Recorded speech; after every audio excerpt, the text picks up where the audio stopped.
Pai nosso, que estais no céu, santificado seja o vosso nome. Venha a nós o vosso reino, seja feita a vossa vontade, assim na terra como no céu, assim na terra como no céu. O pão nosso de cada dia dai-nos hoje, ó Senhor. Perdoai as nossas dívidas, assim como perdoamos aos nossos devedores. Não deixeis cair em tentação, mas livrai-nos de todo o mal. Não deixeis cair em tentação, mas livrai-nos de todo o mal. Dr. Jorge Daher. But today we know that for us Spiritists, it's a very special day. It's the day that we celebrate the release of the Spirit's book in 1857. So it's a day that we once more would like to show our gratitude to Allan Kardec, to all the spirits that have worked with the work of the codification. So we are going to be starting with our opening prayer. Then I'm going to introduce Dr. Daher, and he will begin to say his talk to us. So let us raise our thoughts, asking the benefactors to help us, to assist us in this moment of struggle, and that we may gather from opportunities that we have, such as this one, the necessary knowledge and understanding to be able to cope with the difficulties of life, to find strength, resignation, and above all, hope. We ask for the blessings for all homes and for our guest speaker today, that through his message, we may feel the joy, the blessings of our Heavenly Creator and our brother Jesus. So Dr. Jorge Daher today is going to be presenting to us the talk, Allan Kardec's Contribution to Science. He's an internal medicine and endocrinology specialist with a master in health science.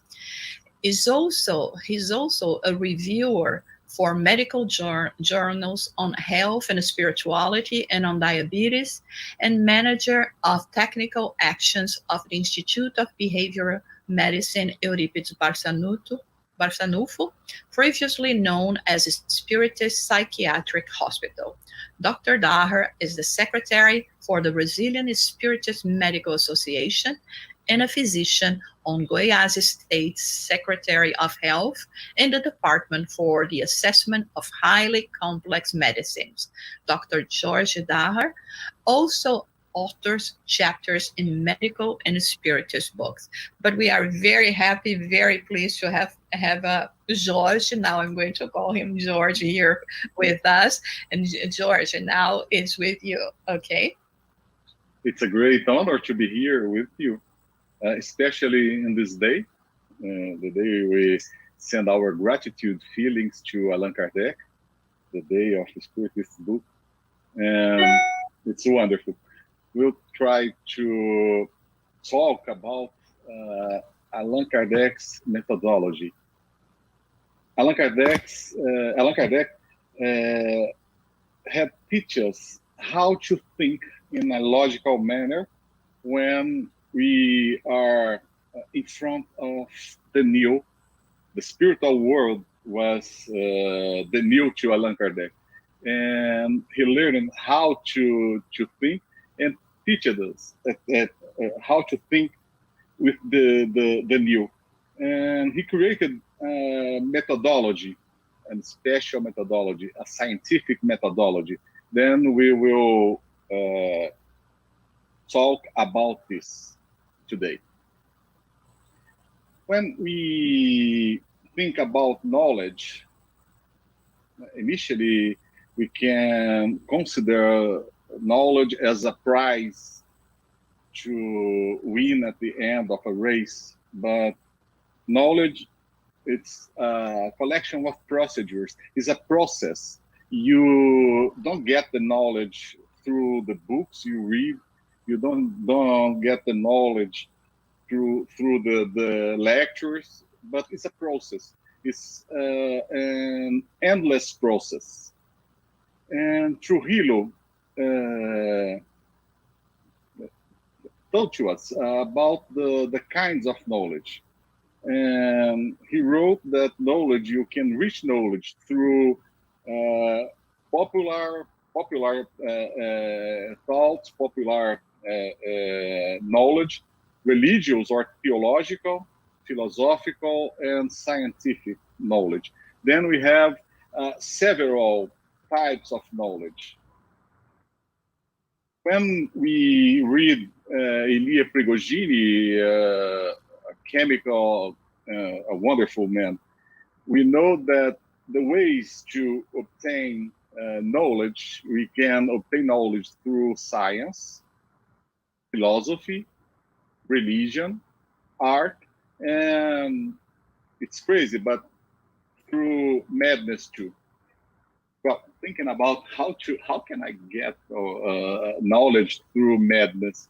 When we see the art of Antônio Bispo. Antônio Bispo was a schizophrenic man in Brazil. He lived in a psychiatric hospital in Rio de Janeiro, and his art is wonderful. And he produced art when he was in the madness state, in the activity of disease. And I understand by this way what Prigogine wanted to tell to us when he considered the madness a way to obtain knowledge. The scientific knowledge is the kind of knowledge that we can talk about with more property. We can talk about with more security, because the scientific knowledge is built over criteria that tend to be universal or supposed to be universal. Then the scientific knowledge can be shared all the world for all people, but it has a limitation. To scientific knowledge, you must have a kind of preparation. You must go to a college, or you must be prepared to understand those criteria. Then scientific knowledge is generated by research, backed by a special methodology. Allan Kardec bring to us his methodology. And at the time of Allan Kardec, his methodology was revolutionary. His methodology used today in science. Elia Prigogine, in his book, Science in an Age of Transition, he says that since the 17th century, there were a theological view of the science. The theological view of the science was the model to Newtonian physics. And he proposed that in the Newtonian physics, there were complete symmetry between the past and the future. In this way of view the world, we don't need to distinguish the past from the future. This is a role almost equivalent of the role of God. Then the past and the future are symmetrics, complete symmetry. Then we can establish deterministic laws to the human knowledge, closer to the divine and atemporal, but also this kind of theological view have created the dualism that is still annoy the human experience. Then the old science or the Newtonian science, the Newtonian physics, created the dualism, and we have to manage the dualism in our day-to-day until now. In his book, Science in an Era of Transition, not in the Age of Transition, Prigogine talk about non-equilibrium physics. And I'll pass the slides and I'll try to explain. There are restrictions to prevent a system from reaching the equilibrium. He works with chemics. He's chemical. And he understands very well the reactions, the physics-chemicals reaction. A simple example is the ecosphere.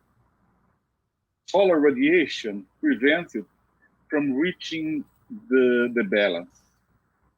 The important point is that being far from the balance, there is no further guarantee that the driven system will return to its initial state. It's what Prigogine wrote in his book. On the contrary, the system begins to explore new structures and new species of space-time organizations, which Prigogine calls dissipative structures. One new coherence arises and leads, for example, to wave properties, such as those that are found in oscillatory chemical reactions. In this case, all molecules, they simultaneously become blue, and then they all become red, and so onwards. They are changing. They are far from the equilibrium. This is amazing because in order to change colors, you need to coherent process involving billions of particles. Prigogine usually describes this behavior saying that the matter close to equilibrium is blind, and each molecule can see only the neighbors far from the balance. However, you have long-range correlations essential in the construction of the new structures. The life would be impossible in the absence of this balancing process. Then now we can go further and classify the atomic or molecular figure that leads to such phenomena. Traditional physics was concentrating research on individual trajectories, or oscillatory functions in quantum theory. Now we arrive at the concept of populations. It's what wrote Prigogine. The trajectory populations acquire new properties. In this case, Again, the total is greater than the sum of the parts. It's the art, the level of population, that the distinction between the past and the future, the arrow of time. But now, the laws of nature no longer refer to certainties and yes, to possibilities. We changed the certain to possibility. Prigogine watched the world as assembly of possibilities. We don't have more the cause and effect as an individual, but as an individualized, but assembly of possibilities. According to Einstein, science was the way to escape history's misfortunes. Prigogine has a social view of the science. According to him, science is the way to build a world with less iniquities, less implicit violence, and at the same time, preserving the benefits for the population. And we have to understand that knowledge acquired by science is never absolute and complete. We can understand this in these days because every day, every hour, we receive new research about the coronavirus, and it's never the last word of the science. Knowledge acquired by science is not absolute. We must know this. When we talk about the role of religion in science, why am I talking about religion in the middle of the speech about science? Well, John C. Lennox, he a senior professor in England, in his book, God's Undertaker, Has Science Buried God? He talked to us about the great question in science. He talked to us about the theists, the believers in God, and materialists. In 1999, the Scientific American magazine had published this research, and among the members of National Academy of Science in America, 72% were atheists. Only 7% of those scientists are God believers.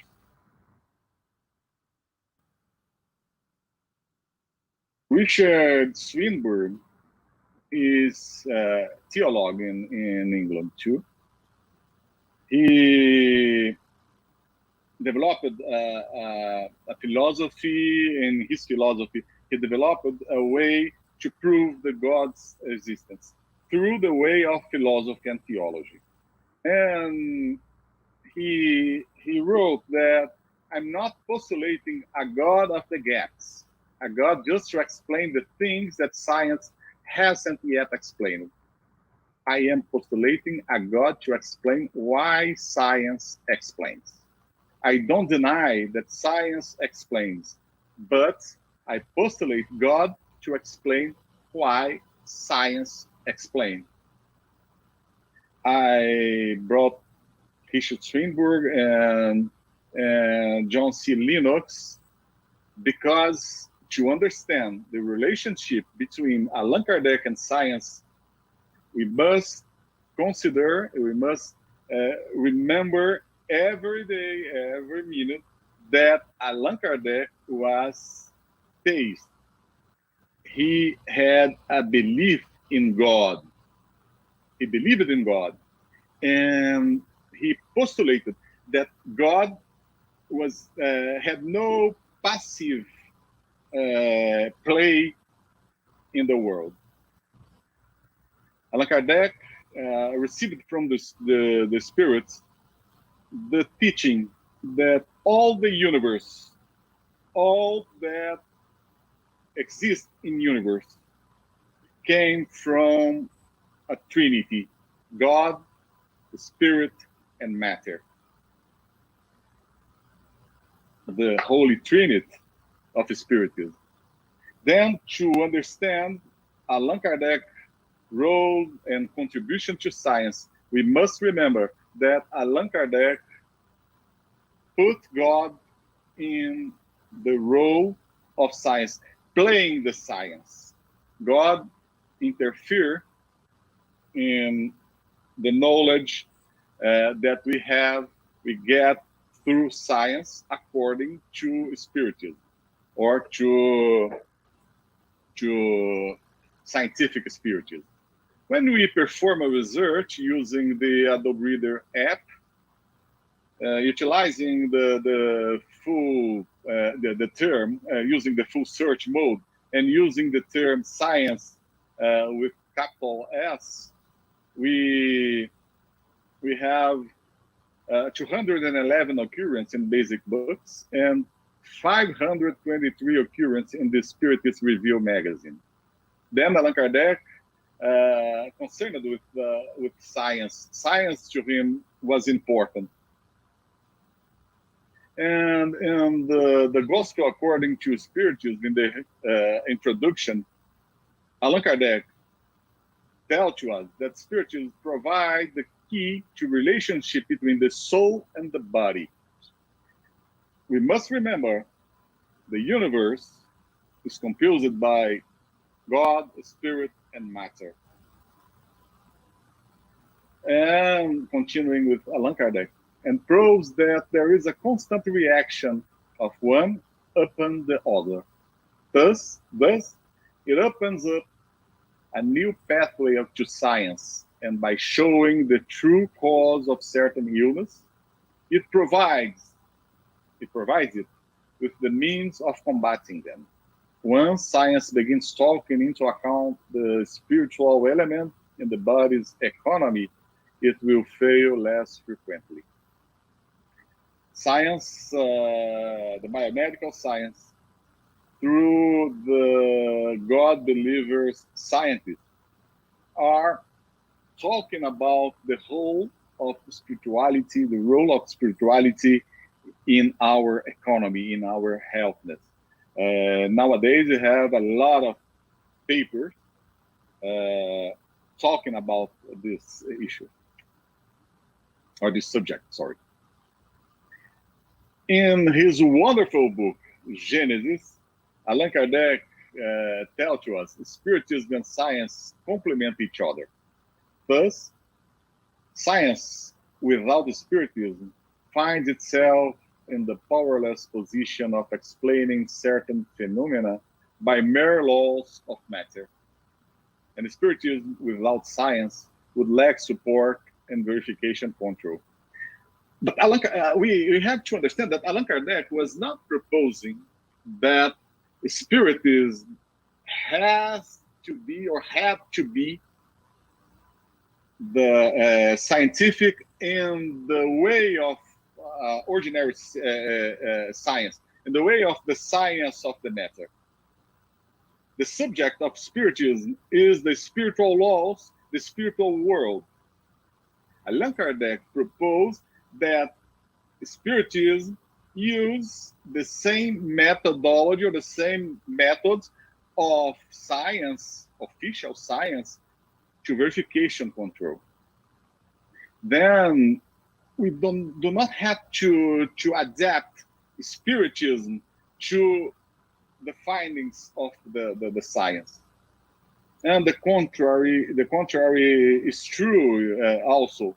We don't have to interpret all the findings of science with the using the Spiritism, except at the point where the laws of matter necessarily implies in the action of the spiritual element. Allan Kardec in the Spiritist Review 165 in the page 41, the Spiritists will not move away from the truth and will have nothing to fear from the contradictory opinions, as long as its scientific theory and moral doctrine consists of scrupulous and consciously deduction of observed facts without prejudice or preconceived systems. Allan Kardec has the certainty that the scientific theory of Spiritism is bold, and the moral doctrine is the fundamental part of this building, the building we call Spiritism, the building of knowledge. As remembering, Herculano Pires in his book Theoretical Course, Theoretical Lesson of Spiritism, Theoretical Course of Spiritism, he remembered that the Spiritism is a theory of knowledge, not simply an epistemology, but it's more than this. It's not the way to acquire knowledge, but it's a bold knowledge.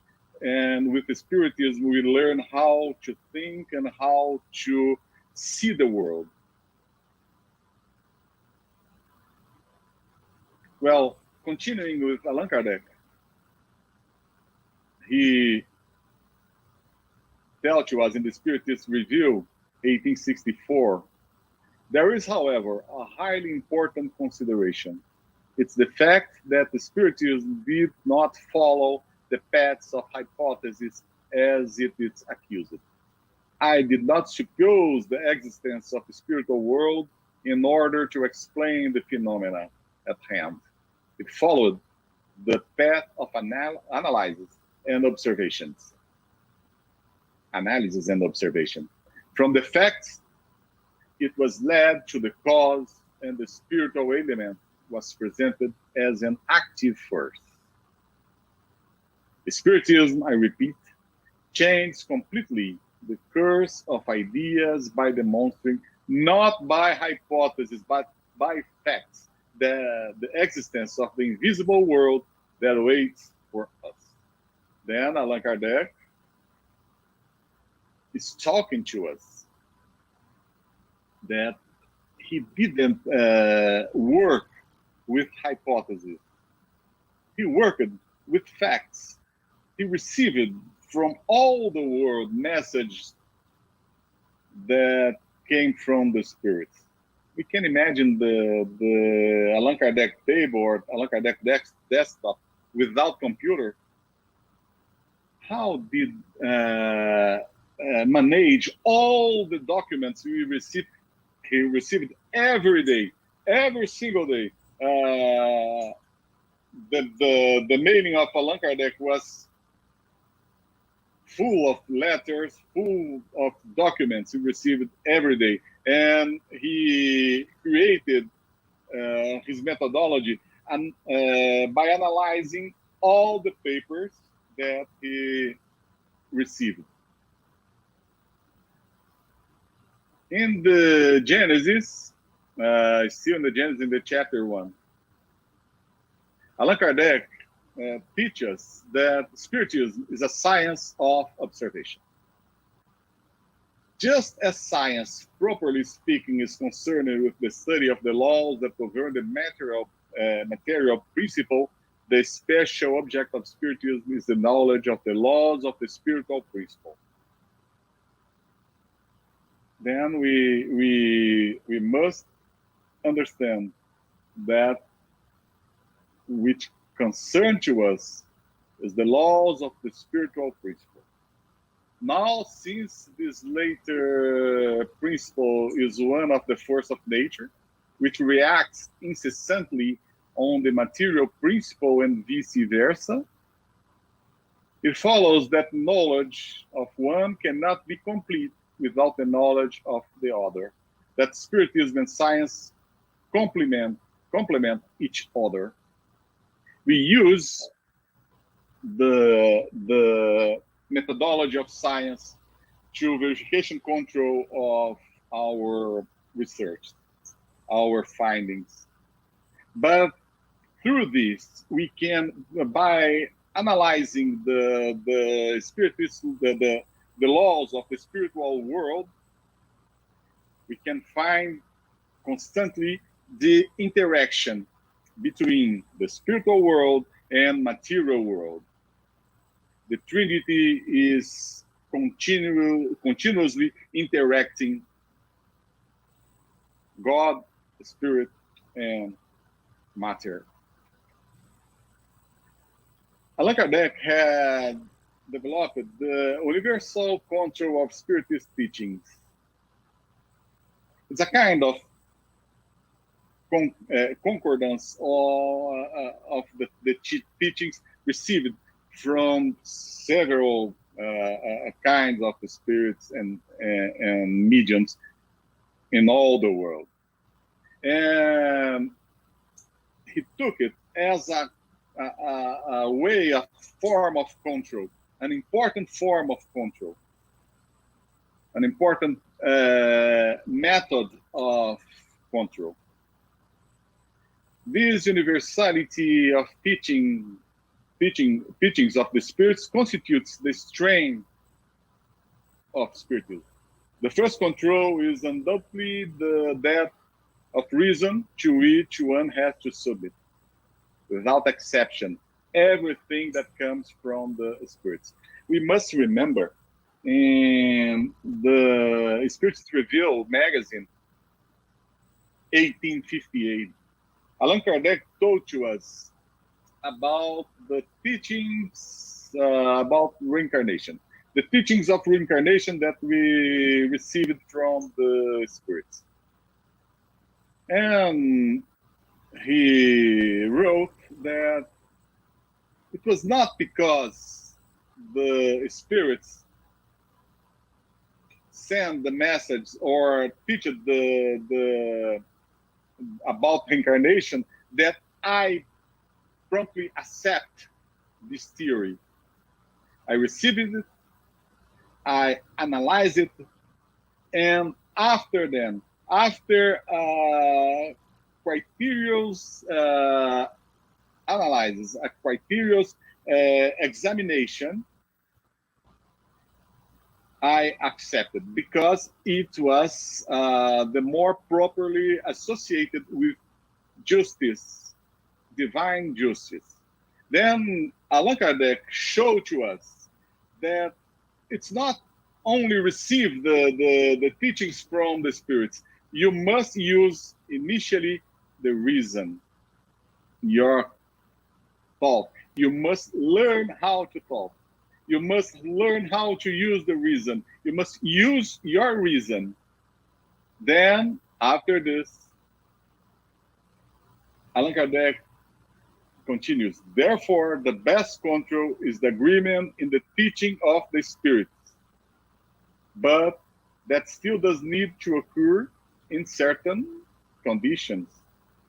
The only serious guarantee that there exists is in the agreement between spontaneous revelations made through mediums of a large number of mediums that are strange to one another and in several regions. Or, Allan Kardec is reinforcing the need to use the reason to compare the agreement of messages that we receive. His methodology is wonderful. His methodology is scientific. Is used in our days in the science. Continuing in the Spiritist Review magazine, it's possible that the domination of science which we gave to Spiritism will be contested, and it was contested.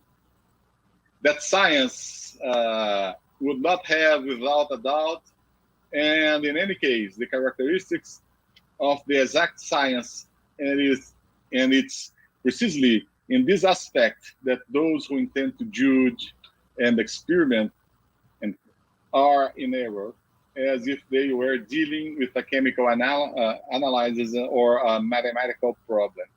Spiritism is different. Spiritism is not a laboratory discipline. Spiritism has moral consequences. Then we can talk about the contributions of Spiritism to science, especially in the applied science, the biomedical science. And we can talk about the problem of consciousness, the question of survival, and contribution to psychiatry. Then, talking about the problem of consciousness, we go to heaven and hell. And in the chapter 7, when Allan Kardec write about the flesh is weak. Nowadays, spiritualist philosophers fully realize that the areas of the brain corresponding to the various aptitudes owe their development to the activity of the spirit.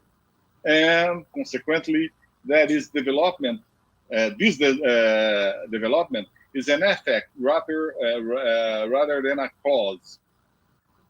We must remember that Allan Kardec make a great distinction between the spirit and body. The spirit is independent of body. It's not the same thing. It's not, the spirit is not a consequence of the body.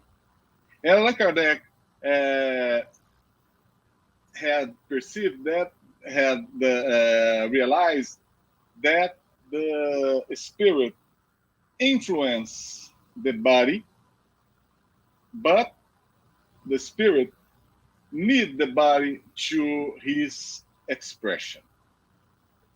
And the Spirit's book, he teaches, although the instrument may be damaged, the spirit remains intact, and when freed from matter, regains full possession of its faculties.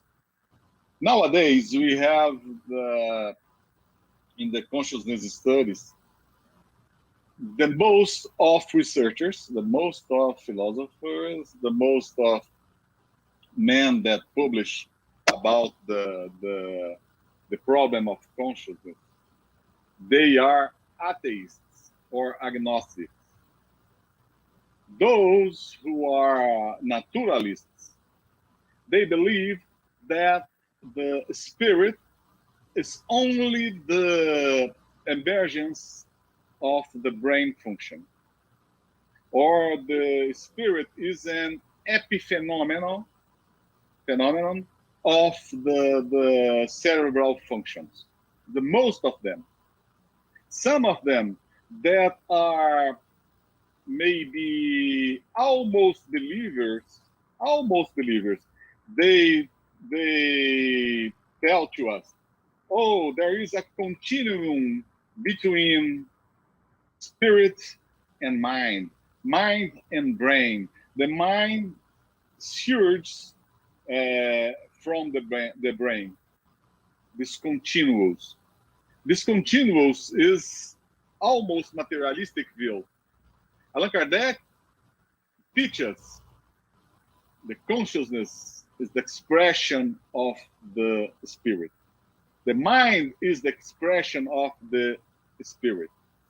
The mind uses the brain, uses the body when incarnated. When we are here on the earth, we use our bodies to the expression of the spirit. Allan Kardec do not deal with this trick, the continuum. The continuum is a trick. Because when you talk about the continuum, you are talking about an epiphenomenon of the mind as an epiphenomenon of the brain, or you are talking about the mind with no independence from the brain. And Allan Kardec, still in the Spiritist book, he teaches, do not mistake cause and effect. A spirit always possesses faculties that belong to it, but the organs do not provide the faculties. The faculties spur the development of the organs. It was, we were talking in the last slide. When it incarnates, a spirit already has certain characteristic predispositions. If we contend the existence of a special organ in the brain for each of these, the development of the cerebral organ is an effect, not a cause. If each of the faculties were a result of physical organs, humans would be mere machines with no free will and no responsibility for their actions. Then Allan Kardec is teaching us, is remembering us that we are moral beings. As spirits, we are moral beings. We have responsibility. We develop our free will with our moral evolution. And question 378, Allan Kardec asked to the spirits, how can the brain alteration act on the spirit after death? To me, it's an important question, because for almost 30 years I was general physician of the psychiatric hospital, the INSEB, Institute of Behavioral Medicine, Euripides Barçanufo. And to me, in our obsession group is specialized in schizophrenia patients, because in our hospital, we received more than 10,000 patients with schizophrenia during his 70 years of existence. We are celebrating 70 years of life of the hospital, April 23. Then, since the beginning of my job there, I was concerned about how is the relationship between the brain of a schizophrenic patient and this patient as a spiritual being. And this is because this question is very, this question touched me in a special way. And Allan Kardec received the answer of this question. It's a memory that weighs heavily on a spirit. The spirit is not aware of all that took place due to insanity and needs a certain amount of time to recover. What we see here, and we will see in another slide, Allan Kardec is not attributing the madness to the spirit. Allan Kardec do not put that the cause of madness come from the spirit. In Brazil, in the decades, the 1930s, 1940s, we had the battle of madness, and the Brazilian physicians, those that were from academy, the psychiatric discipline, they considered spiritism as a factory of madness. Spiritism was accused to produce madness. And the reaction of the spiritists were the creation of a lot of hospitals with the purpose to show that spiritism can treat madness. But the result, and we have the results in we have clearly the results of Professor Dr. Inácio Ferreira in Uberaba. The results was that a great part of patients received, they were free from the disease or the madness after spiritist treatment. But a considerable part of those patients still remain with the mental disease. Or what we can conclude, that yes, there is obsession, but there is mental disease due to brain defects. In my personal experience, I have to control the time, but in my personal experience, we had evoked a great number of incarnated patients. We had success in several cases, and all the manifestations were not clear. The spirit of incarnated patient did not know what was happening. Then the knowledge that the brain can be altered and cause mental disease is a great point.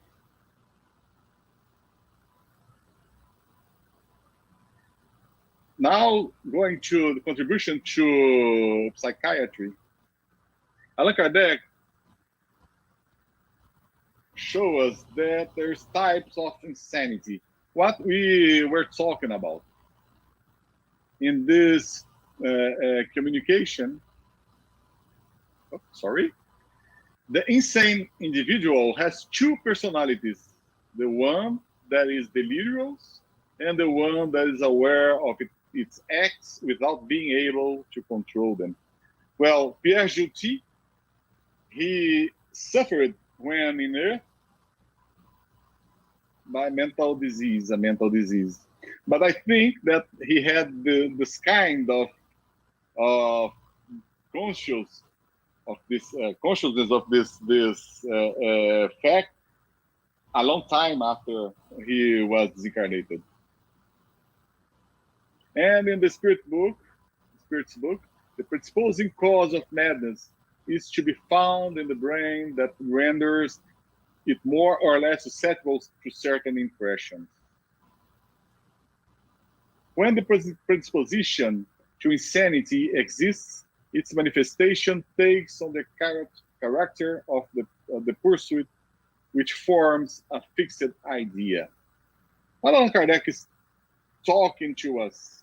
The development of the brain depends on several factors. Nutritional factors, familial factors, genetic factors, and we can receive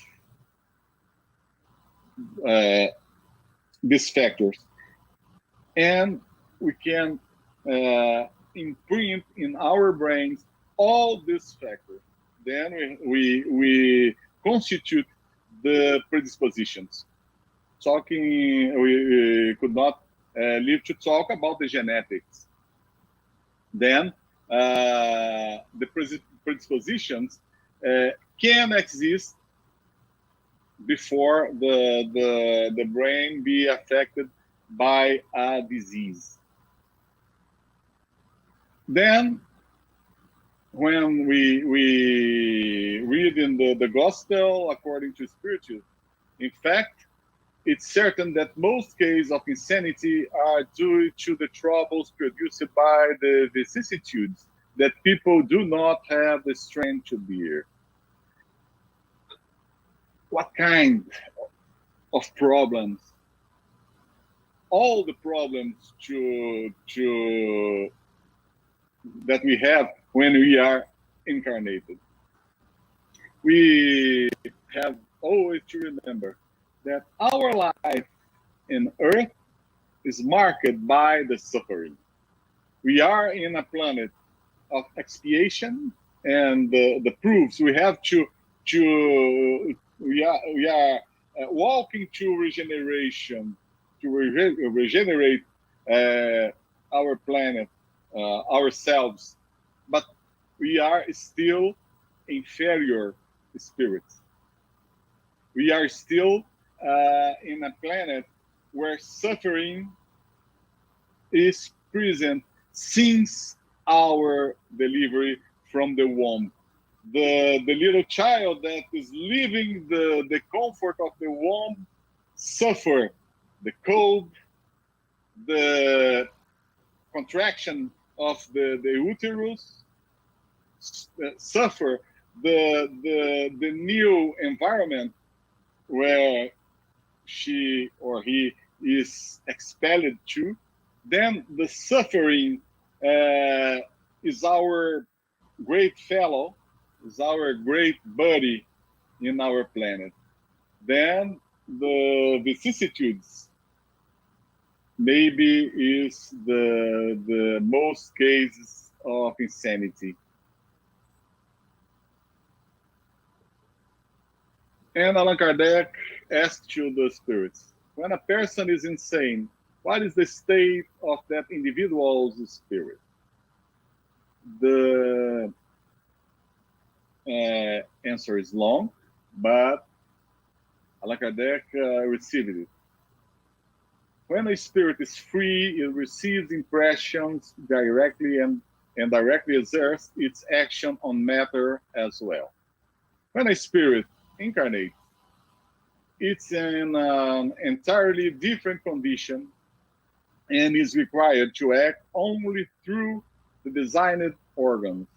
In some of all those organs are impaired. If some of all those organs are impaired, its actions or impressions concerning those organs are interrupted.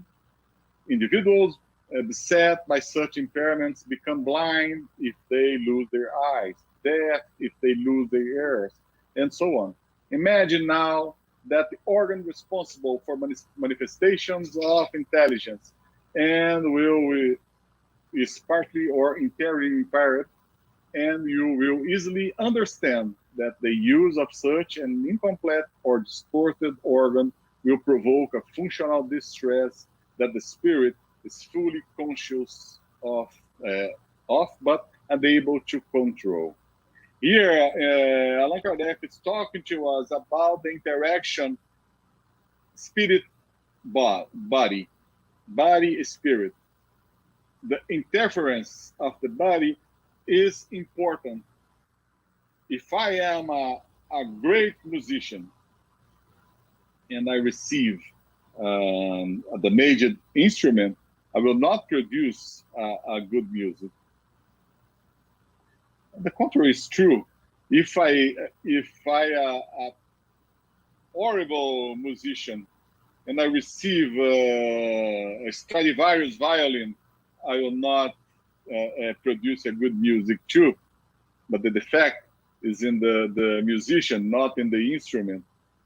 But when we talk about the disease and mental disease, the insanity, and at the time of Allan Kardec, a problem that was very important was cretinism, especially in Swiss, because the altitude.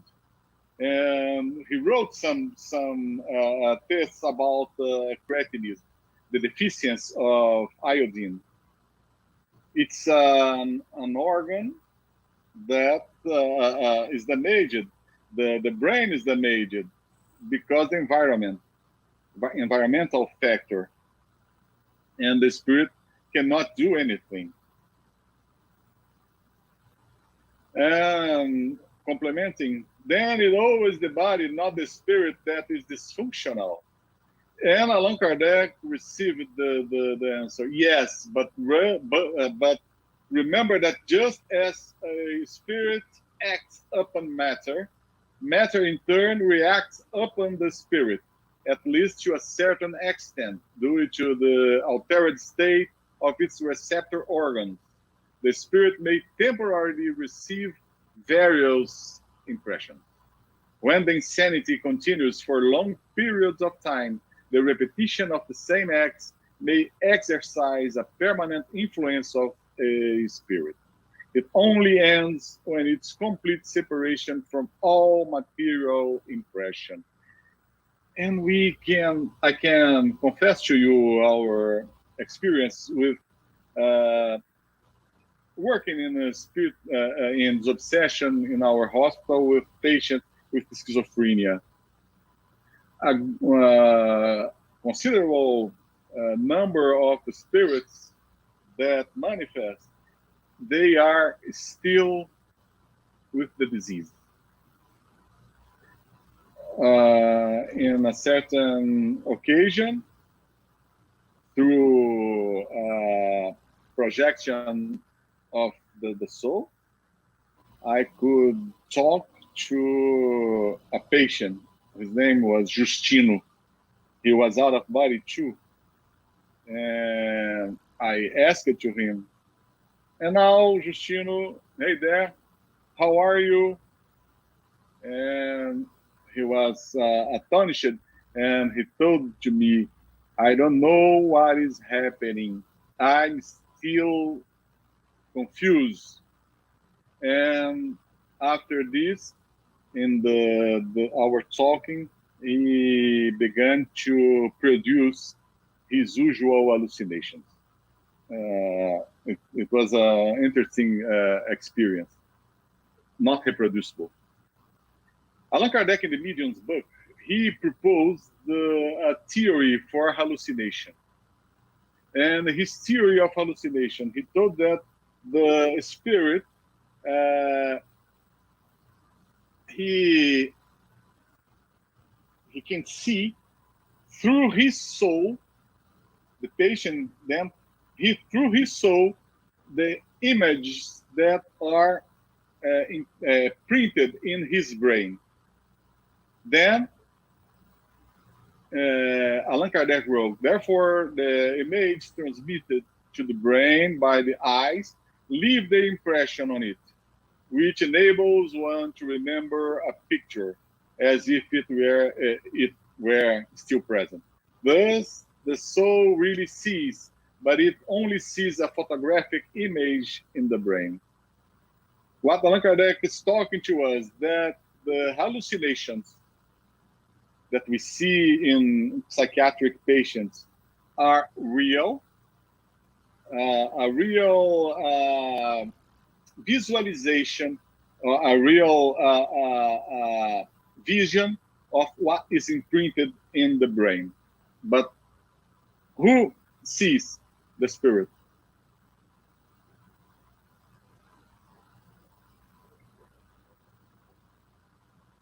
Then we talk about the serious case of subjugation, corporeal subjugation. Allan Kardec asked in the Medium's book the question number 221. If it develops further, can corporeal subjugation lead to insanity? And the answer is yes. And the spirits put to us a challenge when they talk. When doctors understand the spiritualism sufficiently, they will know how to make the distinction and will heal a larger number of ill persons than they do with their present techniques. We have a lot of new drugs. We have a lot of new techniques. But the difficult cases of obsession, the the worst obsession, the corporeal subjugation. The drugs will not work so well. The techniques will not work so well. And Spiritism has the key to relieve this kind of suffering. Then Allan Kardec, when talking in what is Spiritism, he teaches that obsessive subjugation, which is used to be called possession, is a physical coercion exerted by spirits of the worst kind, and it can even neutralize the obsessed free will. Can you imagine your free will be neutralized, completely neutralized? You are conducted, you are following only the will of the subjugator. It's a difficult case. And Allan Kardec remembers this state differs essentially from pathological insanity, with which is wrongly confused, because in obsessive subjugation there is no organic lesion. Since the cause is different, the curative measures must also be different. Our thoughts do not need to clothe the words to be understood by the spirits. It's what we read in the medium's book. The spirits can read our thoughts. We don't need the words to think. Our thoughts are projected outside our spirit, in our psychosphere, in a kind of emotions, in a kind of images, in a kind of sounds, and the spirits can read it. All evoked spirits can perceive them due to their intellectual faculties. We just have to direct our thoughts to them. We use this kind of communication among our colleagues, our family, our relationship of our day by day. Because when we talk, we are talking now. We are projecting thoughts. We are projecting images. We are projecting a kind of wave that is assimilated by the other spirits with we are in tune. Then, when we are talking about our mental sanity, our mental health, we must have health thoughts. Then I think that it's the last one, and I'd like to remember that the aim of the word is to remember that in Spiritism, our science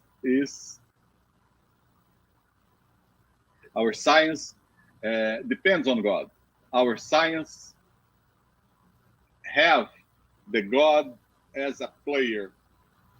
The God is not only the one that had created them, create and go away. A lot of people just repeat, "Oh, God is the primary cause of the universe." But what's the role of God in your life? "Oh, my life is ruled by science." What's the role of God in science? I don't know. Our life should be ruled by the God's law. Allan Kardec realized it very soon. Allan Kardec realized that God produces miracles every day in our life. He realized the presence of God, and he reported it in wonderful book, Genesis, the Genesis. And the first chapters are wonderful, are very philosophical, but are wonderful. We can understand what is the spiritist science, what's the contribution of Allan Kardec to science. I'd like to thank you, all of you, for the presence. I'd like to thank Jussara for the invitation, João, my media trainer, Daniel in the background, my friend, and it was very nice to be with you today. Jorge, thank you so much for all the things that you brought to us today. It gave us a lot to think about, especially today, again, that we are celebrating 163 years of the Spirit's book, of official appearance of Spiritism. It is so good for us to remember the precious teachings we have on the books of the codification, like you mentioned, the Spirit's book, the Gospel according to Spiritism, the Medium's book, Heaven and Hell and Genesis, the 5 of them, plus the Spiritist Review. Kardec brought to us so much knowledge, so many things. And like you said before, it is really, truly a shame that especially at his time, belonging to the Academy of Science, people were not even open to listen to what he had to say. The preconceived ideas prevent them to be open at least to hear Kardec, that should be taken into consideration, especially being a colleague at the same, academic life, but unfortunately until today we still see this kind of behavior in science. I can only imagine that with everything that we are going through even now, science being completely not knowing what to do with everything that is happening. I'm sure a lot of scientists and doctors are now praying to God, please shed a light so that we can find a solution to all these problems that we are living now. And also in terms of, the knowledge also, and the expanding our understanding in terms of insanity, and how the spirit is actually the one that is responsible for everything. There's so many people that wants to blame the flesh, right? The flesh is weak, presented, but actually it's still our spirit that has to be tamed, that has to understand its purpose. I also would like to mention that this week the Spiritist Group of New York also celebrated 19 years of existence here in this heart. Oh, congratulations. Yeah, in the heart of New York, has been the first group that has been presenting Spiritism in English here in New York. And so we have so many things to celebrate. But above all, thank you so much, Jorge, for all your considerations, for all that you brought to us today.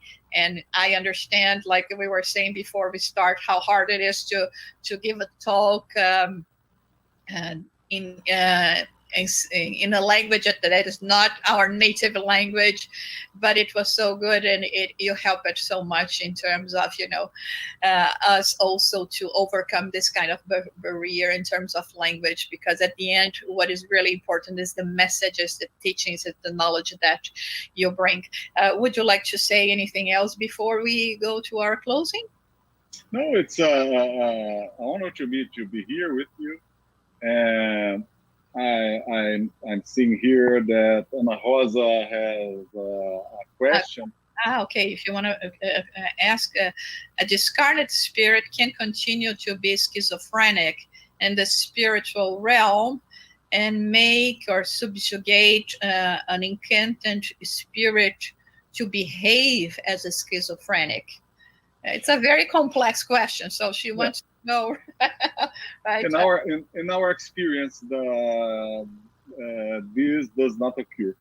in our experience in the hospital, all the patients have the behavior of a schizophrenic patient, and the diagnostic of schizophrenia was based on the DSM criteria, and we don't see it. But the patient after that, he can suffer for a time, suffering the hallucinations, the delusions, and the mental disease. But after a period of rest and the help, with the help of good spirits, I think they can recover the mental health. Okay.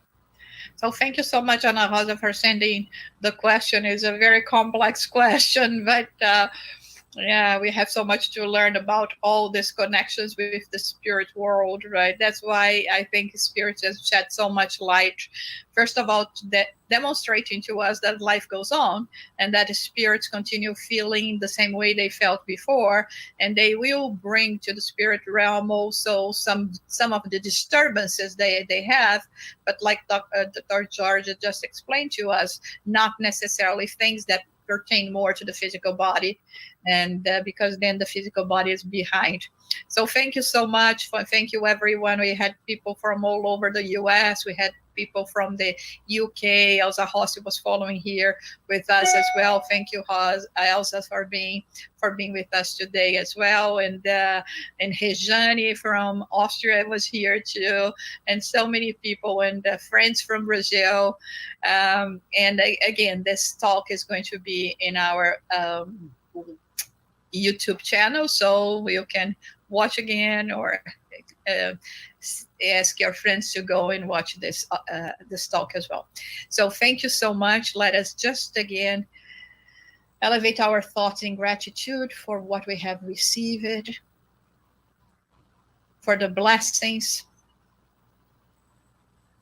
especially the one that we have received in this incarnation, the awakening of our souls to spiritual values. May we truly bless and recognize this opportunity, and maybe we be able to give our best to follow these teachings, to be guided by all the lessons that Jesus brought to us. And in this difficult time, we may be there for everyone that is in need and there is lost, and that has lost hope and faith. May the good spirits be with us, each one of us, blessing us and blessing our homes. Amen. So next week we will be here again at 11 a.m. with Dr. Vicente Pessoa. So don't miss it. It's going to be a wonderful opportunity as well. He's going to be talking about the scientific aspects of forgiveness and how much forgiveness can actually help us to be in a better emotional and physical and spiritual health. So I'll see you there. Until next week.